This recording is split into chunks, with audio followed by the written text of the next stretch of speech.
At my used appliance shop, it's very rare I get anything nice and exciting to test or repair, which is why we deal with a lot of Samsung.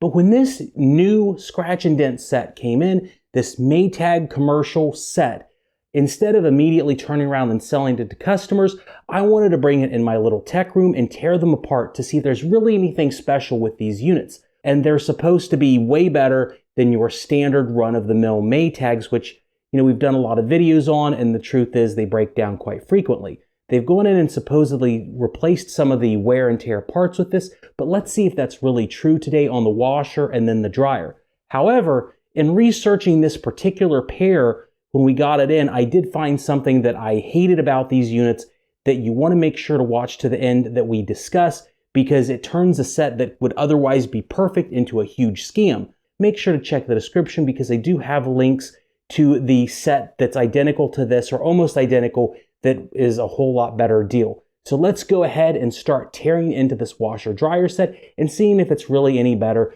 than your run-of-the-mill units. First, we are going to move the dryer off to the side so we can tear into the washing machine.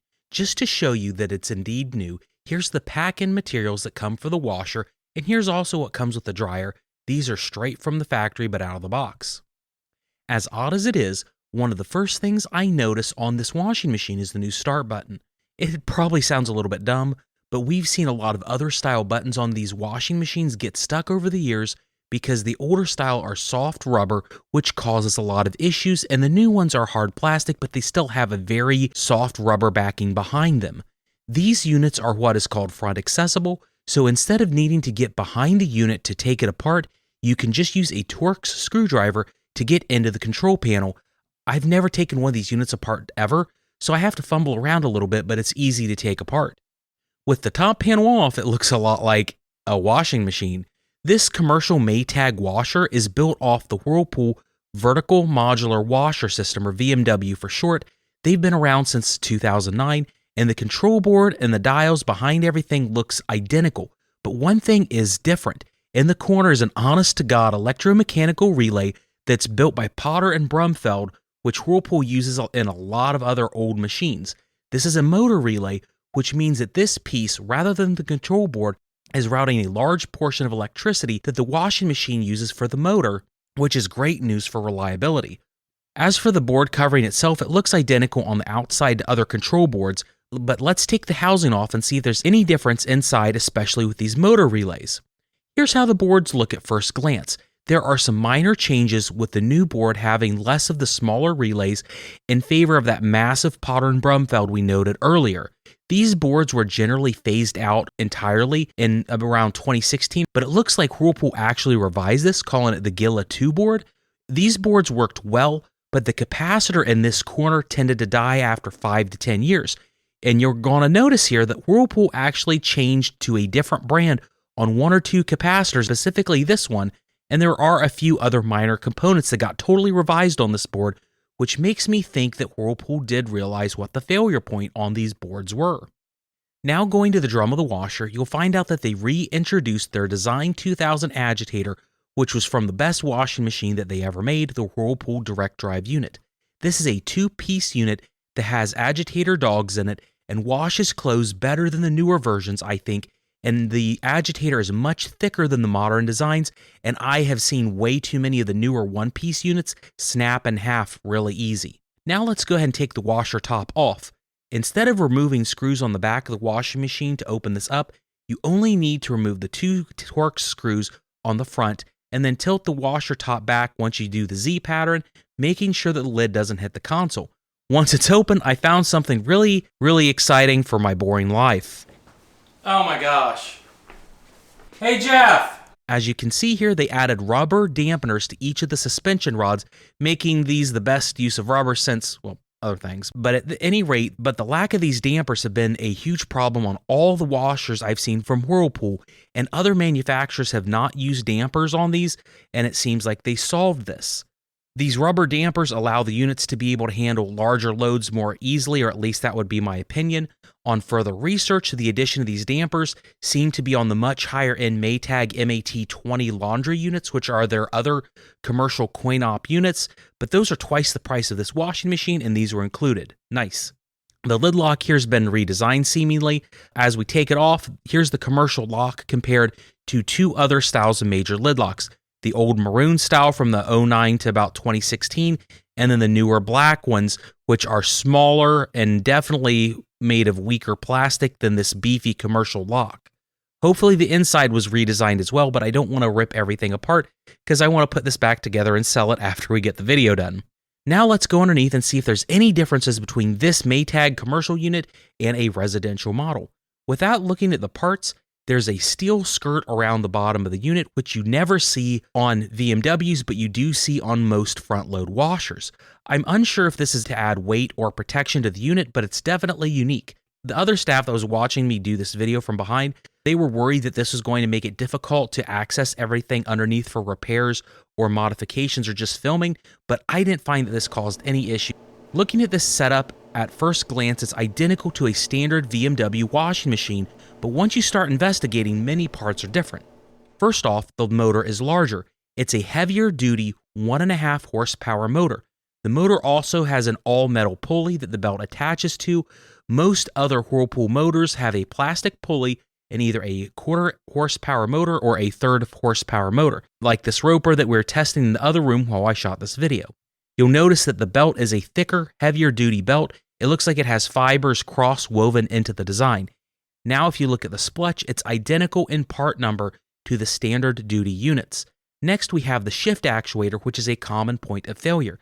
If you take this unit off, the exterior looks identical to a residential unit, but it's been labeled differently here, and the motor looks different behind the sticker without tearing the sticker off. Now, I've heard from other techs that they try to warn newbies about going and replacing these shift actuators because even though they look similar, the commercial coin-op one here is going to totally blow up if you try to replace it with a residential actuator instead.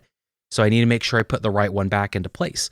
Next, the capacitor has a much higher rating on it at 60 UF.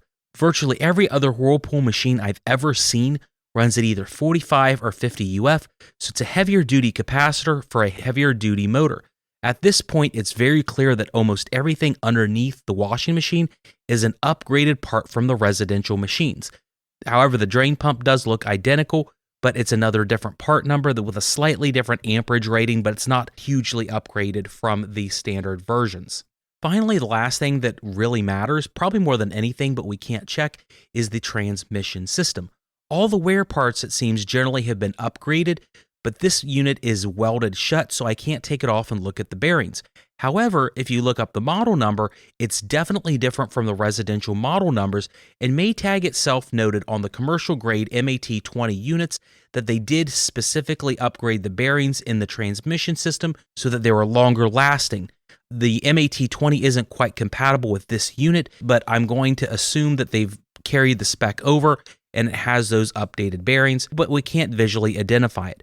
Overall, there's a lot of upgraded parts on this washing machine in the right places that should make it run a whole lot better than any of the other VMWs that Whirlpool or Maytag have offered to the residential market. Now, it's not as large capacity as some of the other models that have just the wash plates, but at 3.5 cubic feet, it's going to be larger than anything Speed Queen makes in a top load format and larger than the coin-op versions that Maytag makes as well. When it comes to washing clothes, I'm going to release a full video of the wash cycle after I release this video, and it will be linked at the end of this video. The agitation was extremely strong. I tried the deep fill cycle when I installed water flow meters on both the hot and cold side. It used 7 gallons of hot water on the warm cycle and 21 gallons of cold water on the initial wash. Once you add all the extra multiple rinses in, it ended up using a total of 50 gallons of cold water, which is way beyond what a modern auto loader can legally allow. Obviously, this deep wash cycle is not meant to use for saving water. There are other options on this Maytag that use much less water in a government-approved or government-legalized fashion. I also installed a kilowatt meter to gauge peak electric usage during the whole operation.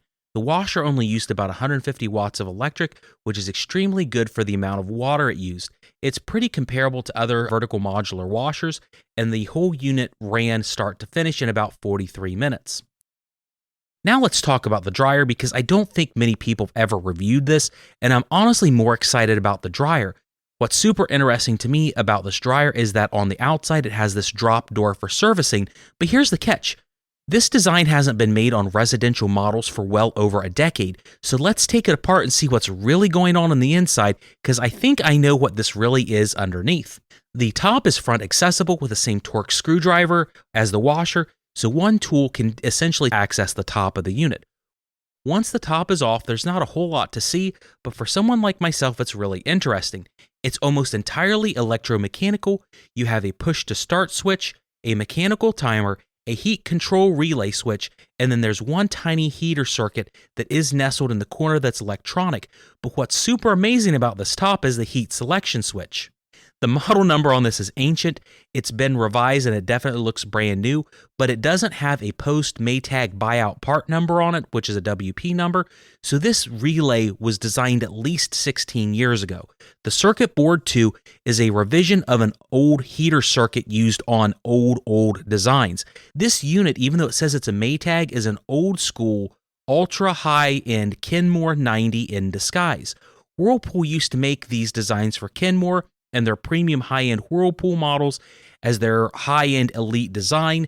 The other designs they used typically were the venerable lint top design, which has its heritage going back to the 1960s.